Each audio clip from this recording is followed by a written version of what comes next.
Hello, this is Ed Cohen in San Diego, California. I'm your broadcast host on Global TV Talk Show, part of the Global TV network of globalbusinessnews.net. There's a lot of words, but here we are. This is our new product for the new now, getting together, bringing people together from different backgrounds, different places, different stations in life, all to share ideas, to learn something new and different, and if we're fortunate to make a new friend, make a new connection.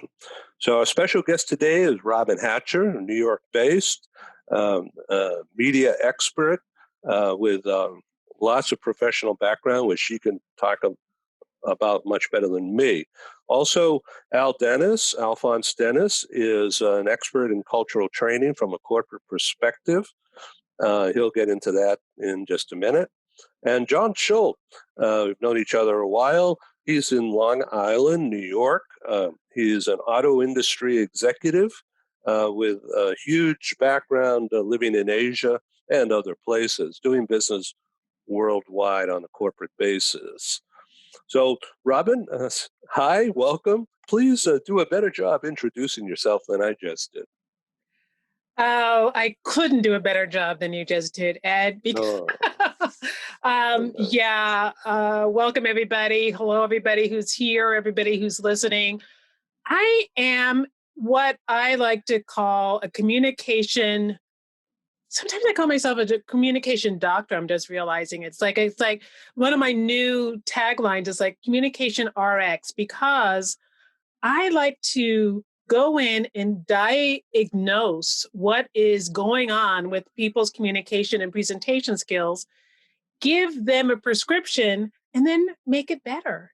So it's really just about helping people to be the best that they can be. And it's funny because you asked me to actually use my book a lot for this, or you promoted the book. And I just read the first page of my book, which I hadn't read in quite some time. And there was this really interesting analogy that I drew that I think is very apropos. And it's like, because I talk about stars, because stars are all made up of all these particles, and the particles go inside and they do all this amazing stuff, so that when they're all out in the universe, as far away as that they can, all of this activity is going on inside that star, so it makes it bright enough to shine. And I believe that we all have particles inside of us that were either there by nature, by nurture, or by design, that all come together to make us who we are. And what my job is now is to make sure that you shine in whatever realm and whatever medium that you're in. And so, long story short, that's who I am. That's what I did. And where I started off, and one of the reasons why I believe that I'm so suited to this, and why I am able to work with so many different types of people, is because my literal nickname growing up was Shy. I was such a shy kid that all of this intuitive nature that I now know, like how to find out what your particles are, they all happened when I was a young child. And I was able to glean all of this information. And now I put it all together. That's one of my particles that I put together to help me shine. Does that answer your question in some sort of a way, Ed? Yeah, so let's talk about how to get a standing ovation. It's all in the preparation, isn't it? It's so much in the preparation mentally and physically. And Physically. I say, yeah, and physically. I mean, there's definitely the mindset component to getting a standing ovation, because the minute you stand on stage and say, I'm going to get a standing ovation, is the minute you will never get a standing ovation. So the thing is, the mindset is not to think about getting a standing ovation. The mindset is to think about how I'm going to help and connect with and give something to all of the people that are standing there in front of me.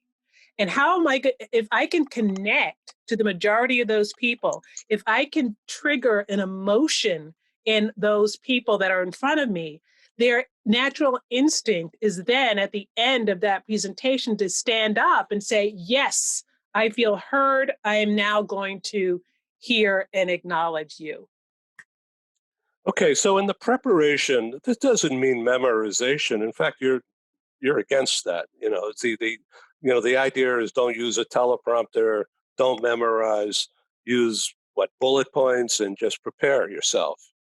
I mean, there are some people, and I have to say that I do have a presentation, and I was working with someone, and she's a memorizer, and I really, really value her. She was really a great coach, and I got her in an auction, and so she coached me, and she wanted me to write it out, and I was like, I don't do that. And then, but at one of the moments, I thought, you know what? And this is my philosophy in life too, you got to try everything. And so I had enough of a lead into this keynote that I was doing that I said, I'm going to try it this way. If it doesn't work, I can always not use it. And so there are things that I did memorize. I wrote it out and I did memorize it, but I didn't memorize it verbatim. And the thing is, if you are going to memorize it, you've got to have enough time. You've got to be a really good, good at memorizing, because it's not for everybody. Because if you memorize it, you forget something, you go down that awful rabbit hole, and that's the scariest, most awful place to be. Yeah. The other thing is, if you memorize it and you're not good and you don't have enough time, what the audience is seeing is your eyes darting back into the back of your head, trying to recall a word. And now you're not present, you're not connecting, you're not going to get that standing ovation. Okay, so you can memorize words, but it really takes being an actor to memorize the cues of body language and facial expression and gesturing in the proper way with the right sentence, isn't it? I mean, it's crazy to even think that you can memorize a speech. Well, I know, but there are many, many people who do that. And coming from the world of acting, I know what that's like. It's like I was an actor I still am pseudo an actor, but I've been an actor for over 20 years. So I've had to memorize scripts, and the playwright and the director are not that keen when you start to improvise with something that's already written. So you're not going to do that. And sometimes the gestures are so important. And so you do memorize it. Gestures, I kind of skeeve on that. I mean, a lot of people will just say, yeah, I memorize the gestures because that does this and this does this, and this is where the audience gets lifted. It's like, I'm not a big fan of that. I'm not going to downplay, like I have a lot of speaking colleagues who swear by that. I'm not going to denigrate them, but I can usually smell when someone's done that. And so I'm not a really fan of that. So yeah, there's a part of memorizing where you're going to go. You need to actually know your journey. You need to know your outline. You need to know where A goes to B, because otherwise then you're rambling on stage, and that's really uncomfortable and not very pleasant either. So before we get into some details here, and I'll be your first guinea pig here, so you can you can critique me and what I'm doing, but and then it's going to be Al's turn. so um, um, so a lot has to do with who your audience is, right, or who you think your audience is, because, like for instance, with John's idea, John's background is a button-down shirt and tie corporate, and in the automobile business, and dealing with C-level executives in different countries. So really different than my background and what I do. Uh, so it all depends on who you are and who you want to be, and how do you communicate that? Isn't that right? Yeah, I mean, it's a really good point, because you were talking about the corporates. Like, your audience is very important. And I love that you said this, Ed, that who you are is really important too. Because a lot of times when I first started working with corporate, I was under the impression that I had to look super corporate. So I would like wear suits and things like that when I was training and direct presenting. But that's not me. So what was happening is then I was a little bit constricted wearing a suit and trying to be corporate. doesn't mean that I still can't speak to corporate audiences. So what I had to do is like figure out who I was. It's like I have this different energy, and I have this dynamism. And one of the things that I give people is that authenticity, where I'm going to get my hands in, I'm going to be in your face a little bit. So that's not corporate. So I'm not going to dress like that, but I'm still going to be able to admire and respect and reach those audience members. I'm not going to go in there and like and yell or like curse or do anything like that that disrespects who my audience is.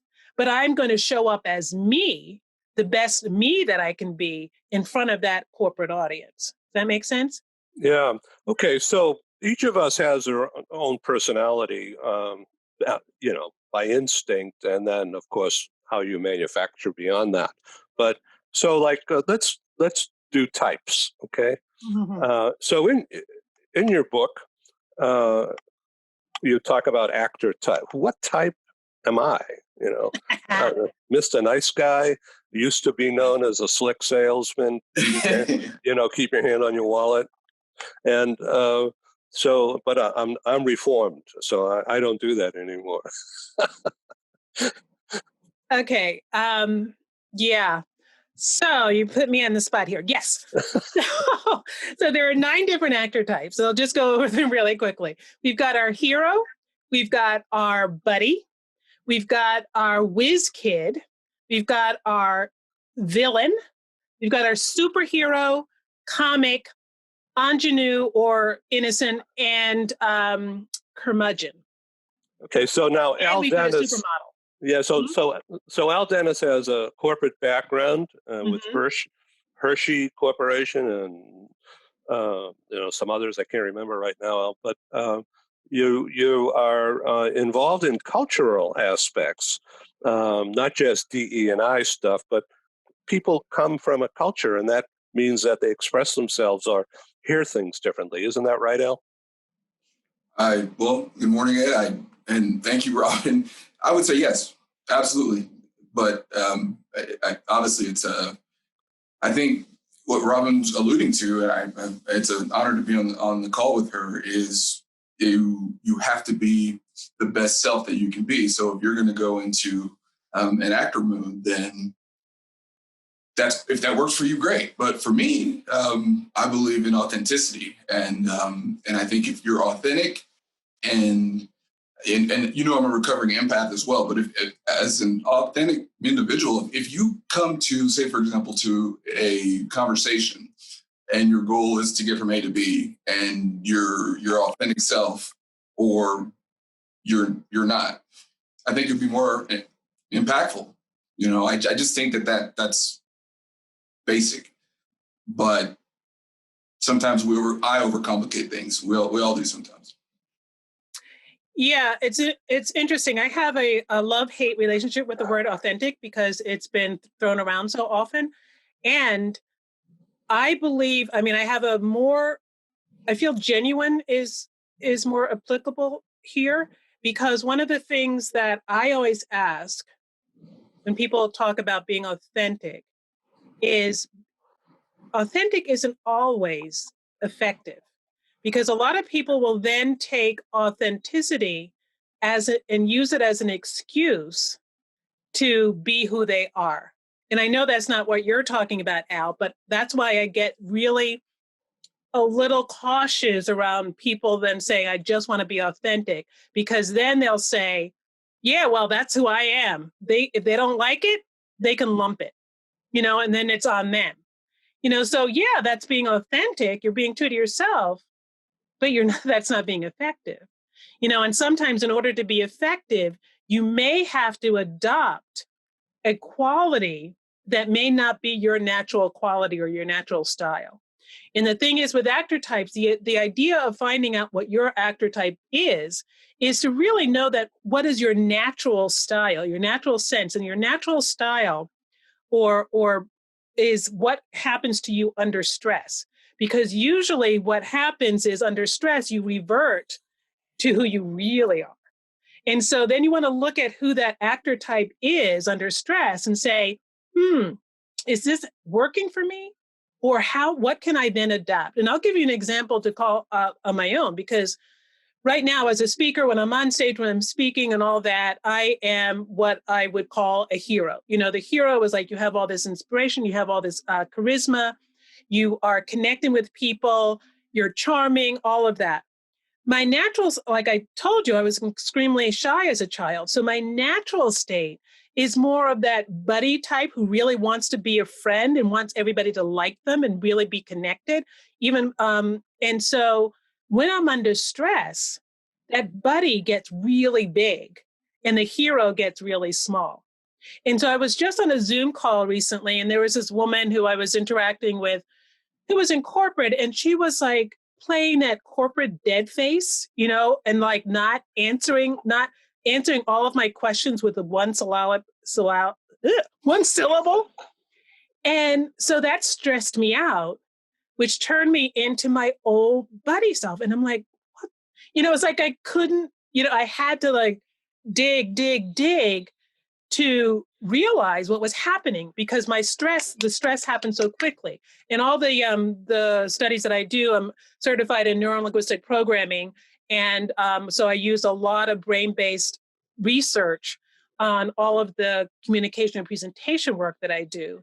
And what had happened to me, what happens to us under stress, is we turn off the thinking, rational part of our brains that actually knows how to talk and how to be effective, because our emotions have taken over. Our emotions have started secreting this stress hormone that literally just makes us stupid, you know. And so that's why we need to be braced. We need to know what our natural tendencies are, what we revert to under stress, what we revert to when we're triggered. So then we can then start to polish and hone other qualities that are going to help us when we're in those situations and need to adopt something that may not come as naturally to us. So when you have a client meeting, a prep a, a prep meeting with a client. So in other words, before engagement begins, do you put them through some kind of test where they have to share, um, what comes out? I don't put them through it. When I'm working with a one-on-one client, I do have an assessment questionnaire that happens before the session.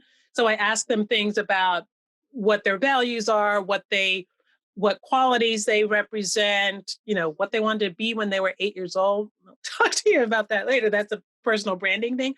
But those are some of the questions that I'll ask. If I'm working with, say, a corporate client and I'm preparing a training for them, which I do all the time. I don't take them through that, but I am looking for that. I mean, I instinctively can source and I can sort through that, and I can look for certain things. Like and that's one of the things that I just do underneath the surface. I'm not going to ask you, because then that puts people under stress. You know. So how do you teach acting to non-actors? So yeah, I mean, when I say that, I'm not talking about being Robin Redford or some, but like do I use my hands? And do I go like that or anything? I don't teach specific gestures. What I will do is there are two ways that I go about it. I help people discover who they are through their own stories. And then I help them to recreate the story if it's not working for them. You know, so I have something that I actually call your new vision plan. It's like, so, you know, once upon a time, there was a woman named Robyn Hatcher, and she needed to be more powerful on stage. And then I go through this whole process where people then reinvent themselves. And then what I do is I do have some acting exercises. Robert Redford is not one of my exercises, but I do have speeches from famous actors that I'll have people recreate. Because what that does is it actually helps them to step into other people's emotional states, which is what we need to do in order to step out of our own stuck state. So I help people by using that. And then in doing that, what happens emotionally when we step into another state, our bodies simply follow. And then there are some people that get really stuck, and then I will have them do gestures, and I talk about where gestures should come from. They should come from either the heart center or the navel. Those are the two most positive places to gesture for, and gestures need to be in a certain, they need to be expansive. Your palms need to be showing. So I'll give people those types of tips, and I will videotape you so that you can see when it goes off and when it looks better. So the more that you're doing that, the more natural they become, because I want the gestures to be natural. A lot of politicians, if you'll see, somebody's not muted that's making a lot of noise. Yeah. Oh, Um, boy. Yeah. yeah. Okay, great. So what you'll notice, a lot of politicians are taught how to gesture. And then what you'll see is people gesturing like they were taught. And it can be very distracting if it's not done well. So what I like to do is talk about how important gestures are, then have you do it naturally. It's like, oh, okay, let's do it a little bit more, let's do a little bit more, a little bit less, videotape, play it back. What does that look like? I don't know. Let's do it again. And so that's more the way that I do it. But with the speeches, you can really work with your voice. And when you're doing that, it's amazing. What happens is if you're doing, so one of mine is Morgan Freeman. If you're doing Morgan Freeman and I give you all of that power to be Morgan Freeman, your body then, your subconscious mind is going to take over. The voice changes, the posture changes, the gestures start to change. Then you start to feel it in your own body, and then your body has that muscle memory of what it's like, and then it can take it out into its own when you're speaking for yourself. So this doesn't happen overnight, though. No, it is a process, and it also depends on how vigilant you are and how much you want to change. Because it's something that people. I mean, I have a client who I've been working with her for over 2 years, and she says to me every single day before work, she will read one of those passages because it just puts her in a different frame of mind, and it makes her more available, stronger, and all of that. So it is a process, and the more that you do it, the more helpful it becomes. So, John Schultz, with your experience in Japan and Asia in particular, you're dealing with totally different culture. Do you act differently than when you're talking to people in Chicago? The biggest difference is if you have to give a speech through an interpreter. And I really like what Robyn is saying about gestures and coming from the heart. But particularly in Japan, it's not a normal Western style presentation where you might walk back and forth across the stage, have a lavalier microphone or a handheld microphone. That scene is very different, and sometimes you lose your audience that way. And then as you're moving and then you're speaking through an interpreter, it really becomes a challenge to keep your audience engaged. So what I found particularly in Japan, not so much in Korea, but in Japan, it was much better to be stationary and be behind the podium, because that's what the audience is used to from a presenter standpoint. And it kept them engaged. And I had to learn this by trial and error over the 6 years that I spent in Japan.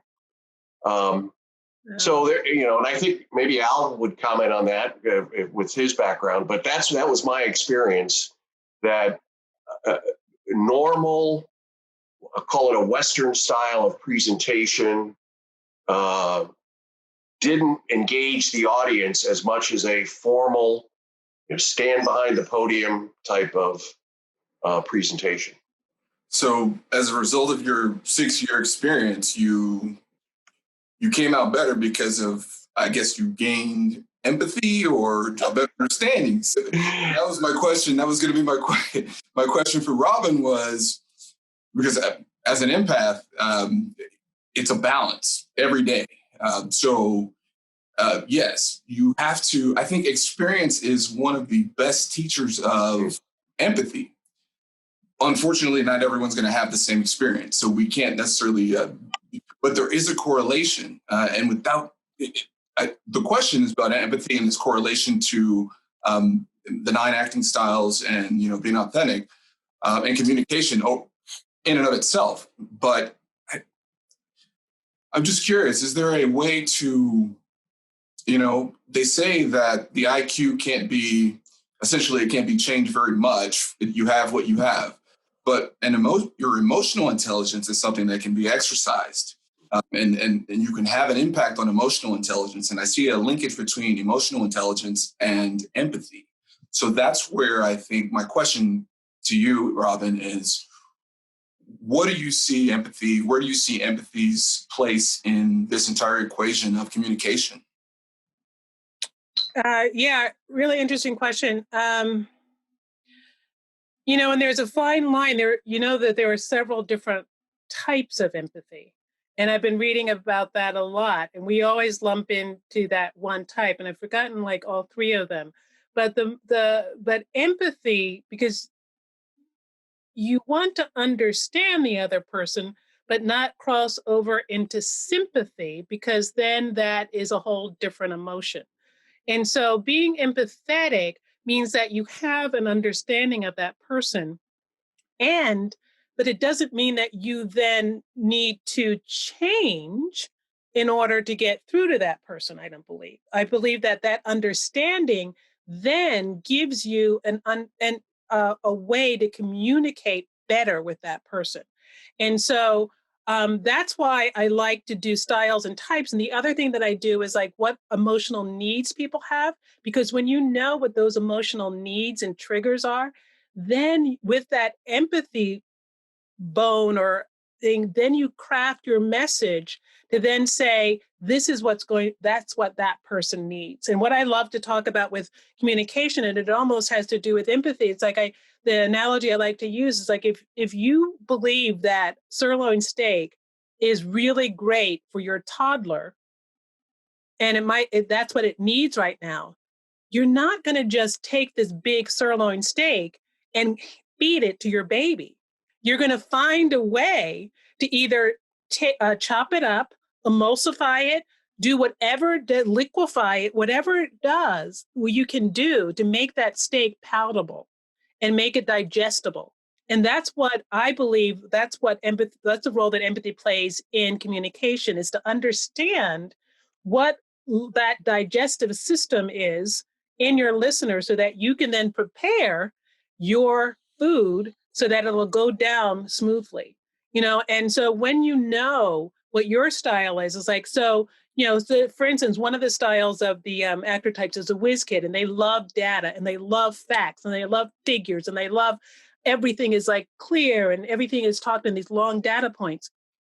But if you're talking to somebody like me, who's more of a buddy and a hero, I don't need your data.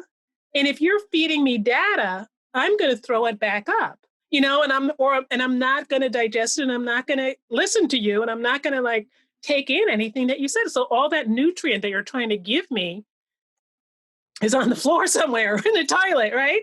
So what you want to then do is say, okay, I'm a whiz kid. She's not. How am I going to prepare my conversation so that she can digest it? And that's what's on us as communicators. And that's why I feel like it's so important to know the differences and not know the nuances and how.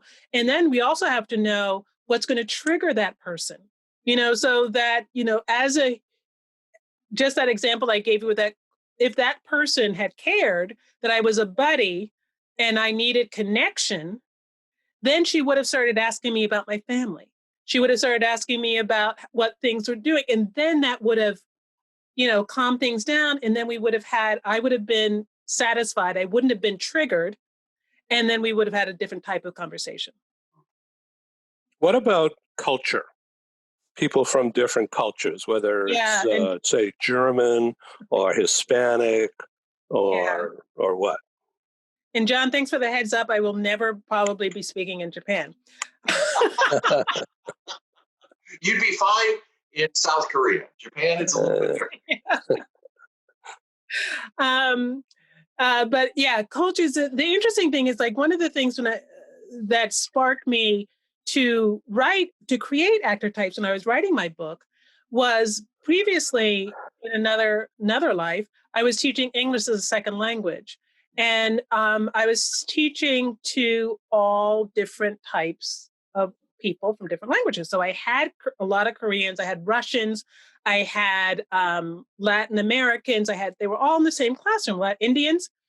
And what I discovered was in each culture, they all had their same actor types. They just did it a little bit differently, but then there are the bigger picture cultures. And yes, there are some similarities, and there are definitely cultural norms that fall under like that organized German is not a myth, and that more free flowing Latina is not a myth, So, but within that, they all have actor types too.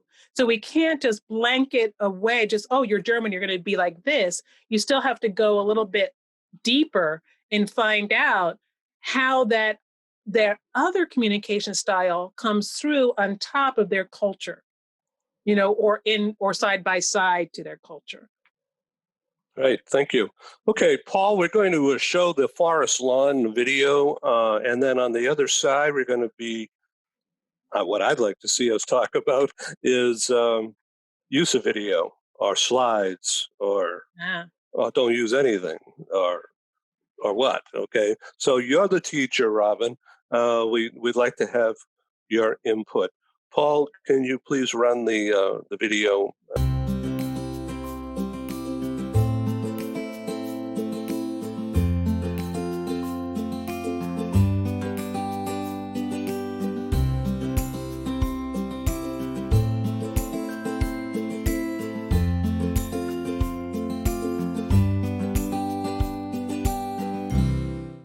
So that's our video for today.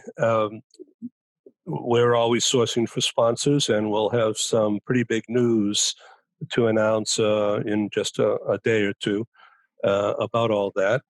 Can I ask Robyn a question before we move on to the discussion? So Robyn, at the top of the show, you were talking about a teleprompter and use of a teleprompter. And then you had the great comments about stress and how under stress you become the person that you are. If use of a teleprompter reduces your stress, isn't that a good thing to consider? Yeah. Ed brought up teleprompter. Like, I'm not against teleprompters if you are good with them and you practice with them a lot. Now, the thing is, if that relieves your stress, that is a good thing. However, if you're reading from a teleprompter and you look like you're reading from a teleprompter, I would just rather read your speech than listen to you. So that requires a lot of practice.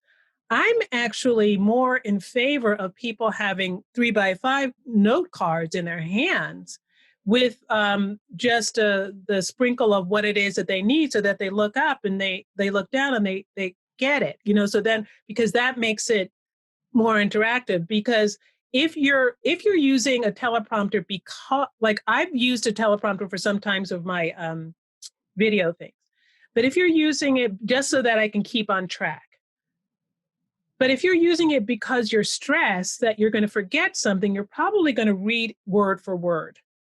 And you may not be as skilled or as rehearsed as you should be. That makes it look natural. So, I mean, the fact is to have it, that's great. And then, we've all seen that the teleprompter forgets to move something, or, a word is misspelled. It's like, then you go in that deer in the headlights thing, so you need to know your stuff well enough. But, so I'm not against it. And you might even want to like use a teleprompter with just the notes. And I mean, just the outline and not necessarily the actual words, because then that keeps you on track in another way. But yeah, a lot of politicians use it and they use it to great effect.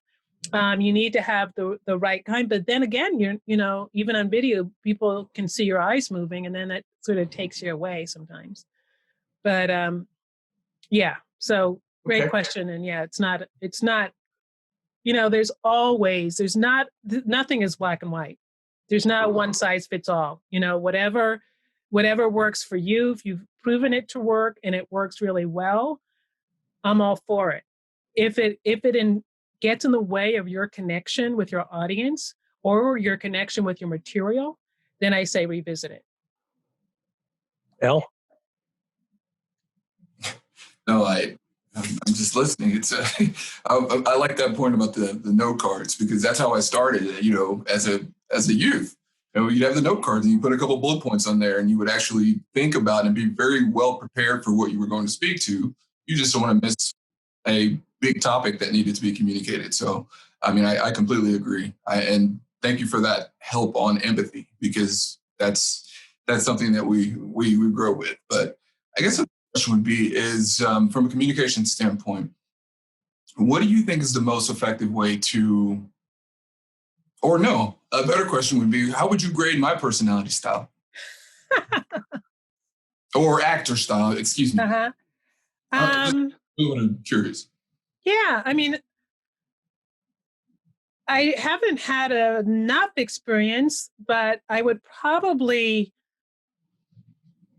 I would eliminate certain things, and I would probably put you in that sort of mix between hero and buddy. And I don't know enough of your content, because that empathy thing is definitely a buddy trait.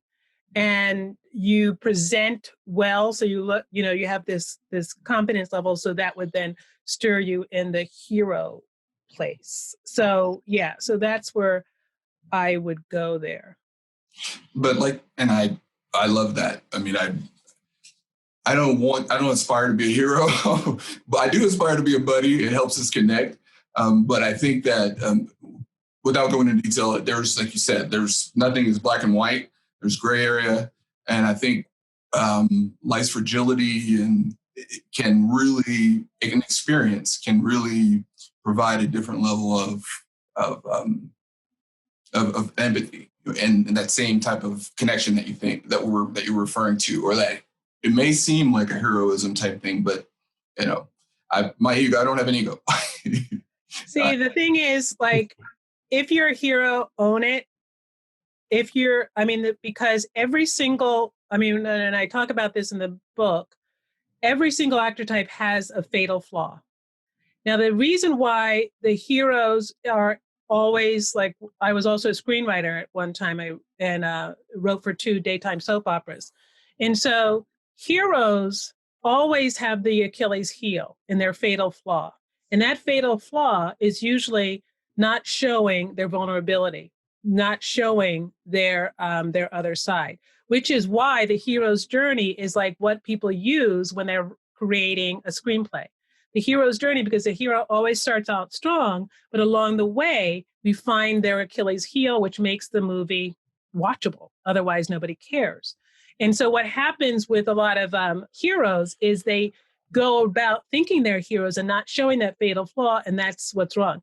So the buddy, and why we need sometimes a little bit of perk in this to remind ourselves of the hero in us, because the buddy has a fatal flaw of being too soft sometimes, not asking for the business, not closing, not standing up for themselves, being a pushover. So that's a fatal flaw. So all of these qualities, every quality that makes up a great actor type, if overused, becomes a negative and becomes a fatal flaw. So that's the other reason why it's really important to know what your actor type is, so that you can look out for what your fatal flaws are, so that you don't succumb to them. Thank you. So in the automobile business, John, So, how does all this relate to the automobile business?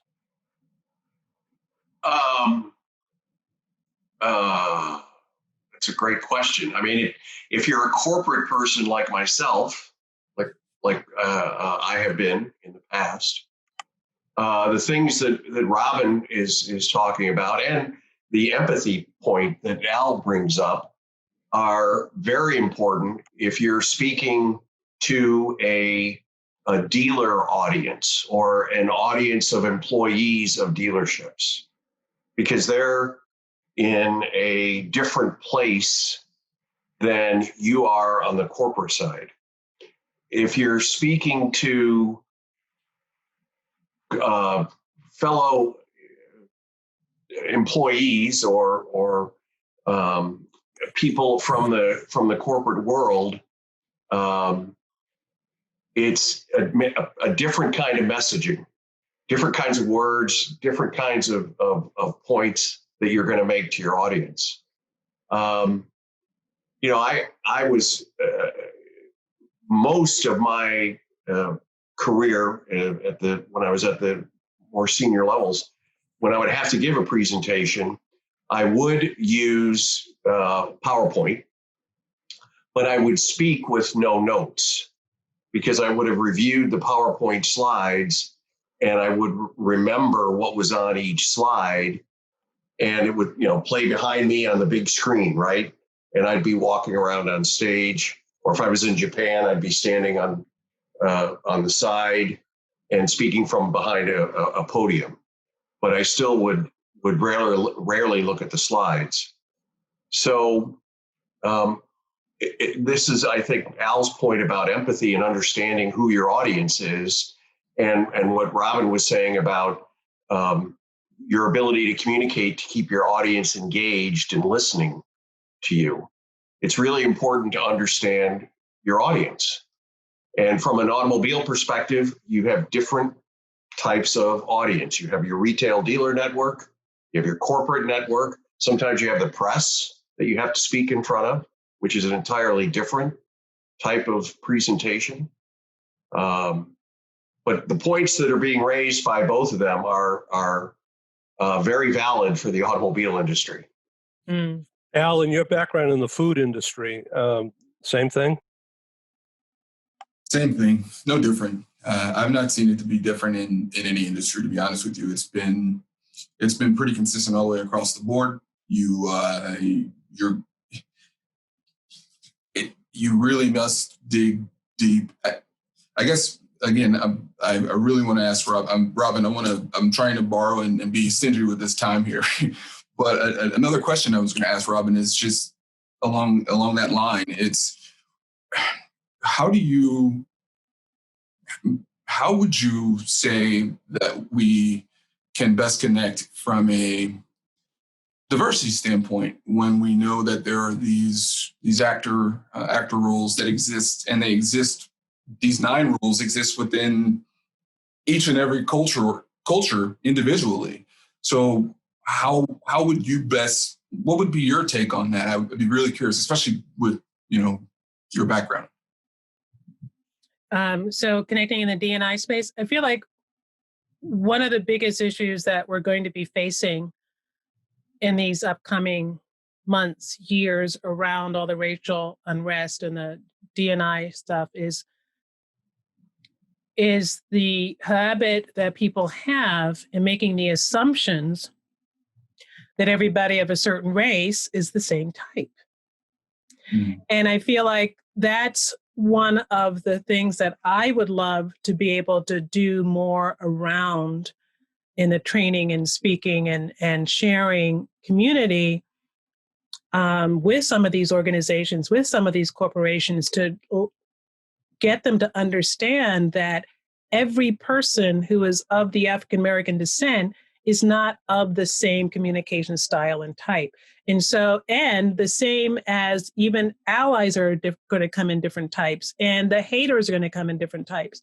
So in order to figure out how to get your message of diversity through in your organization needs to take some really intricate knowledge of the trigger points and the communication points that can make it stick. Because what my fear is people are going to go in, they're going to do this D&I training, they're going to do this diversity training, even if it's evolved to be really effective or anti-bias or whatever it is that you call it. And then whatever you're communicating it down to the people in your organization, there's going to be so much pushback because you're not listening to them, you're not seeing them, you're not meeting them where they are in order to take that information in or to make those changes. Changes are really, really difficult to make. And so communicating the why behind what it is that we're doing is really critical. I just saw a statistic recently about diversity and how if diversity is pushed on a culture who doesn't really believe that it's necessary, that's when none of that training works. So what you need to do is really change the culture before you give any of this training, because you have to let that culture or educate that culture into the why you're doing what you're doing. And that's the biggest mistake that I find in how people are communicating across the board. People just are telling you things to do and what to do. They're telling you what we do. They're telling you what my process is. They're telling you what my educational background is, but they're not telling you why you need to listen to it. And so that's, I hope that answers your question, but I really feel like that's the missing link. And I'm hoping that enough people are aware of that so that there's going to be a little bit more success in these offerings than there have been in the past. So we have about 5 minutes remaining, unfortunately. We could go on, I think, for hours on this. I thank you guys for being on the talk show. And please come back and do it again. Anyway, so Robyn, the big takeaways, is it hard to learn how to excel at public speaking? I think with all things, it's not hard, but it takes work and it takes commitment. I mean, it takes desire, actually. There are a lot of people that just feel like, this is how I talk, so what? Get over it. But so those people, it's going to be hard. But if you know the why, it's like you get so much more done. You're so much more productive. You have so much more connections if you take the time to understand the chemistry of communication, which is what I call it. Yeah. So, John, did you learn anything new today? I always learn on these programs, Ed, that you put together. I really liked Al's term from near the top of the show. I think Al used the words recovering empath. that was pretty interesting. And I think just the awareness that both of them are talking about as it relates to culture, what we were just talking about, brings back memories of when I worked in Japan. Japan has a very rigid hierarchical culture. And some of the things that Robyn was just talking about are things that I did. You will do this. This is how it's done. And that worked short term because, and I'm being very general here, the Japanese respond that way. That's their normal culture. But I did find the longer I was there and working, as I started to say not only what, but here's why we have to do this, I started to get buy-in, especially from my younger employees. The older ones that worked for me still were pretty resistant to having to work with a foreigner. But the younger ones started to get it, especially, and Robyn, that's such a great point about the why, especially when I was able to explain, this is why we're doing this. And that was a real eye-opener for me. And I remember a couple of specific instances where you walked away from the meeting going, yeah, I got it. I got through to them. And that's a really good feeling. Thank you, John. Appreciate you being on this program. You're welcome. Al, in your current role as bringing the culture idea to play,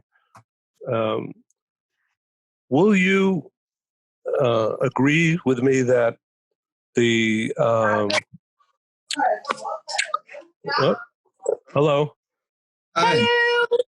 I'm so sorry. Nazia, say hello to Robyn and Al and John. So let me quickly introduce Nazia. She's in Persian Gulf area, right? Dubai, yes, Dubai.